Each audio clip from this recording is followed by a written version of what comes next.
righteous Lazarus, that many of our brothers have used his poverty to establish a doctrine that righteousness is poverty. It's good to be poor. The reason why many people are going to hell is because of poverty. If you are poor, there's some certain things you cannot do for God. Money is not a sin. It is the love of money that is a sin. Even Jesus needed money in all his endeavor. When there was no money to pay tax, he commanded fish to vomit one. Lazarus had a cup. Rich man had a cup. The cup of the rich man was bringing wealth to him. But unfortunately, that wealth led him to iniquity. Take this to the bank. If Lazarus had the money that rich man had, he would have yangled. Don't say you are righteous yet in poverty until you taste wealth and you do not compromise. The reason why you have not yet fallen into sin is because you have not seen something that your wife will tell you or your husband will tell you, we need money for house rent. And you not collect the money. From collecting one, you collect two. From collecting two, before you know it, you have entered Sodom. That's why the Bible says, judge you not. You yourself will not be judged. Because some of us, what we are doing these days is we are judging people based on the one we cannot do. But there is one we are doing that we don't judge people.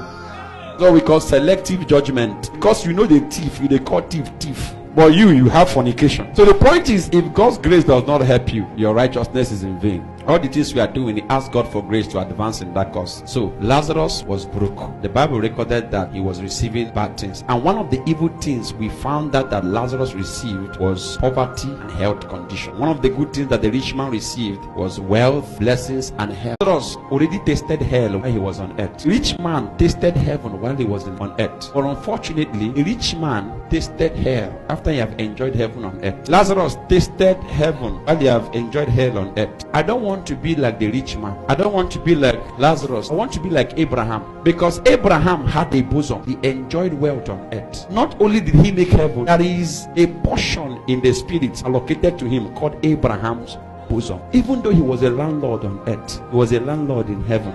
Although he was a rich man on earth, he was still a rich man in heaven. He still accommodated a tenant on earth in his bosom. Lazarus was a tenant on earth, but still a tenant in Abraham's bosom. So you say that heaven there is no building, to shock you. The Bible said the streets are made of gold. Abraham's bosom. Most of our labors on earth is building an edifice in the spirit. Believe it or leave it, that Adeboye has appeared to me 3 times in my lifetime. The first time he gave me a portion of land and asked me to build. The second time, after many years, he came again. At this time, the building has already grown, but then it was uncompleted. He came there, looked at it, nodded his head and left. Third time he will come was during COVID, and in that revelation, the whole building has been completed but not yet furnished. And he came and was telling me, there is no time, let's go up. You want to show me something? So I found out that building I was building is a labor God gave to me on earth. As I'm laboring for God on earth, an edifice is rising in the spirit, and that edifice is called Henry Elo's bosom, where many people